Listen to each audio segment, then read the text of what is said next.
Hello everyone, welcome to डीवर्ड रूबियंस। आज हम लोग पढ़ेंगे जॉब डिज़ाइन के बारे में। जॉब डिज़ाइन क्या होता है, उसके एलिमेंट्स और उसके टेक्निक्स के बारे में। तो सबसे पहले हम जानते हैं जॉब डिज़ाइन के बारे में। किसी भी टास्क को, किसी भी काम को ऑर्गेनाइज करना, उसकी ड्यूटीज और रिस्पॉन्सिबिलिटीज को एक्चुअली प्रोडक्शन यूनिट में भरना is known as job design.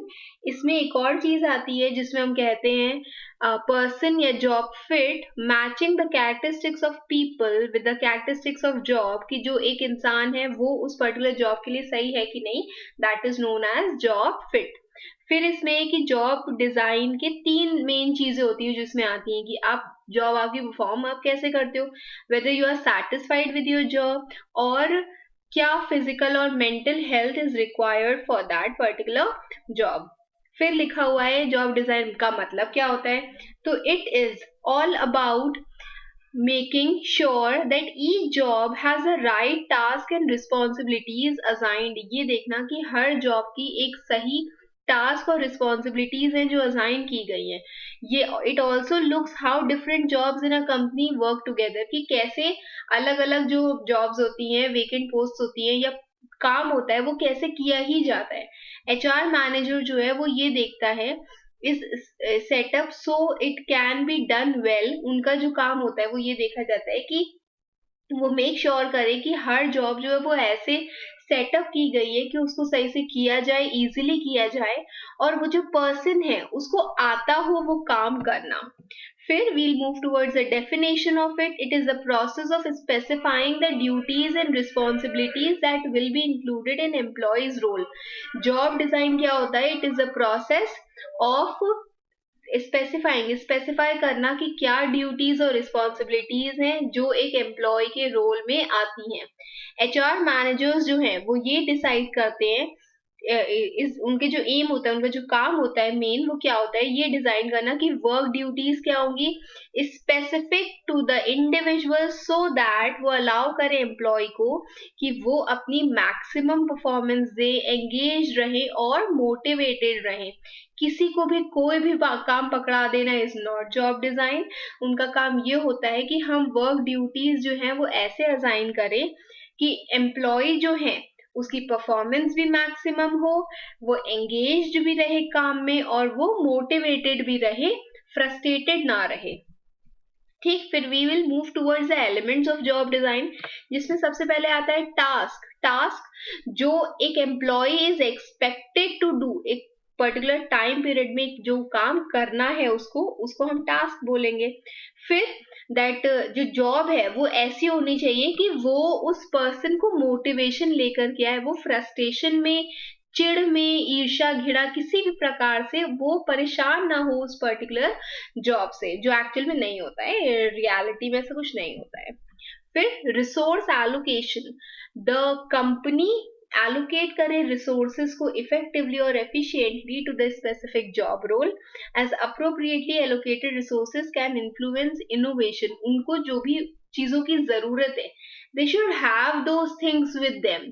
ठीक है, जितने भी रिसोर्सेस के, be it in terms of money, machinery, man power, whatever they need, जो भी पर्सन को चाहिए हो उसके पास वो हो, सो दैट अगर उसको उस पर्टिकुलर जॉब में इनोवेशंस लाने हैं तो वो ला सके।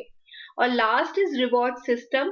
मॉनेटरी और नॉन मॉनेटरी रिवॉर्ड्स इसी के अंदर ही आते हैं, that are incorporated into job design so as they can motivate the employee to perform better. फिर अब इसमें एग्जाम्पल दिया हुआ है, सो एज टू मोटिवेट एक एम्प्लॉय को करने के लिए जो उसका जॉब रोल है उसमें क्या चीजें इंक्लूड होनी चाहिए। It should include a clear sense of direction for employees to follow and grow within the company. उनका एक स्पेसिफिक डायरेक्शन होना चाहिए, भाई ये काम करोगे तुमको इतना पैसा मिलेगा, ये काम करोगे इतना। Targets will be set, they will have their own scale कि भाई हम इतना करेंगे, यहाँ तक पहुंचेंगे, ये 2 साल, ये 4 साल, ये 5 साल बाद I will have such kind of promotion.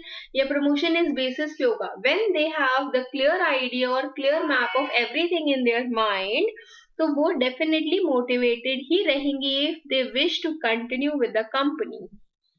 फिर है टेक्निक्स ऑफ जॉब डिजाइन, जिसमें सबसे पहले आता है जॉब सिंप्लीफिकेशन, फिर जॉब एनरिचमेंट, फिर जॉब एनलार्जमेंट और उसके बाद है जॉब रोटेशन। तो सबसे पहले हम पढ़ेंगे जॉब सिंप्लीफिकेशन। जॉब सिंप्लीफिकेशन होता है कोई भी काम या वर्क को, जो भी जॉब सिंप्लीफिकेशन होता है ये एक प्रोसेस होता है जिसमें whatever task are there it are these task are remove from existing roles in order to make them more focused. The objective of simplification is to develop improved work methods and maximize output while minimizing expenditure and cost. तो क्या बोला गया इसमें job work या फिर job simplification में कि it is the work of removing task from existing roles in order to make them more focus. कुछ चीजों को एक पर्टिकुलर जॉब में से हटा दिया जाता है सो दैट उस पर्टिकुलर टास्क में हम ज्यादा फोकस कर सके जो हम कराया जा रहा है।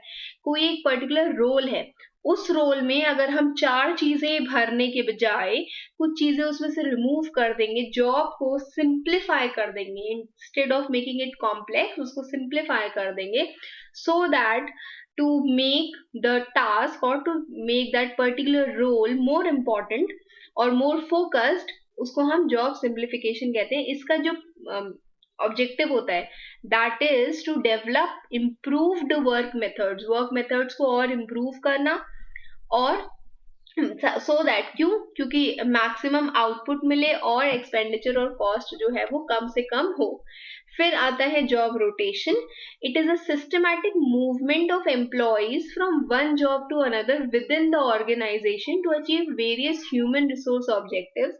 जैसे क्या बोला गया इसमें कि जॉब रोटेशन मतलब होता है कि एक सिस्टमैटिक मूवमेंट, मतलब ऐसे ही नहीं कहीं पे भी किसी को फेंक दिया, एक सिस्टम होता है मूवमेंट का कि आपको आज यहाँ पर काम करना है या फिर फॉर अ टाइम बीइंग यहाँ पर काम करना है विद द सेम ऑर्गेनाइजेशन, उसी ऑर्गेनाइजेशन के अंदर, सो दैट आप कुछ ऑब्जेक्टिव्स हैं ह्यूमन रिसोर्स के उनको अचीव कर सको। जैसे ओरिएंटिंग न्यू एम्प्लॉयज अगर आपको कोई स्किल आती है आप न्यू एम्प्लॉयज को बता सको, you have to train employees, enhance कर सको करियर डेवलपमेंट में, एंड प्रिवेंटिंग जॉब बोर्डम और बर्नआउट।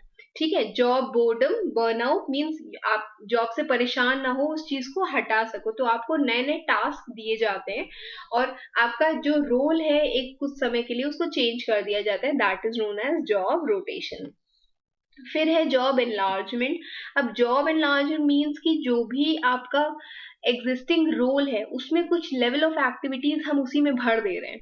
ठीक है, this means that a person will do more different activities in the current job. एक इंसान को जॉब एनलार्जमेंट का मतलब ही समझो, एनलार्ज कोई भी काम को हम बढ़ा दे रहे हैं, जिसे कहते हैं काम बढ़ा देना। किसी ने कुछ गिरा दिया है या सामान फैला दिया है तो काम बढ़ जाना, तो दैट इज जॉब एनलार्जमेंट। जब आपको same level of activities same existing role में आपको कुछ एडिशनल एक्टिविटीज मिल रही हैं, जैसे कोई एक पर्सन है, this means that a person will do more. एक पर्सन जो काम कर रहा है उसको और काम करना है, डिफरेंट एक्टिविटीज उसको करनी है अपने ही पर्टिकुलर जॉब्स में। फिर है फॉर एग्जाम्पल एक employee who will now also manage her own planning while where there is work formally done by her manager. पहले जो काम उसका मैनेजर कर रहा था, प्लान करना उसका मैनेजर, उसके बाद उसी वर्क को एग्जीक्यूट करना इसका काम था। बट अब क्या है, अब आपको दिमाग भी खुद ही से लगाना है, प्लानिंग भी खुद ही से करनी है और उसके बाद चीजों को सॉर्ट आउट भी खुद ही करना है। ठीक है, फिर आता है जॉब एनरिचमेंट। जॉब एनरिचमेंट कहता है कि ये एक स्ट्रैटेजी होती है जो एम्प्लॉयज को मोटिवेट करती है by giving them increased responsibility and variety in their jobs। Job में और एनलार्ज नहीं कर रहे हैं, हम आपका काम नहीं बढ़ा रहे हैं, बट हम आपको ज्यादा से ज्यादा अथॉरिटी और कंट्रोल दे रहे हैं आपके काम के ऊपर, रिस्पॉन्सिबिलिटी आपकी बढ़ा दे रहे हैं, आपको वेराइटी दे रहे हैं कि ओके अर्लियर आप ये काम किसी और से पूछ के करते थे, अब ये काम आप खुद ही से करोगे। The idea is to allow employees to have more control over their work. ये इसलिए किया जाता है ताकि एम्प्लॉयज को ज्यादा से ज्यादा कंट्रोल हो उनके काम में। By doing so one can tap into their natural desire. लोग उनके नेचुरल डिजायर को चेक कर सकते हैं to do a good job and contribute to the overall goals of the company. और ये इसलिए किया जाता है सो दैट जो एम्प्लॉय है, देख मतलब कोई भी पर्सन है वो ये चेक कर सके कि whether the person has a desire to do the job, to do that particular good job, और जो ऑर्गेनाइजेशन है उसके गोल्स में, कंपनी के गोल्स में वो कंट्रीब्यूट करना चाहता भी है या नहीं. Okay, I hope you have understood this much. कुछ नहीं समझ में, you can mention it in the comment box. Keep preparing for your exams. Best wishes. Thank you.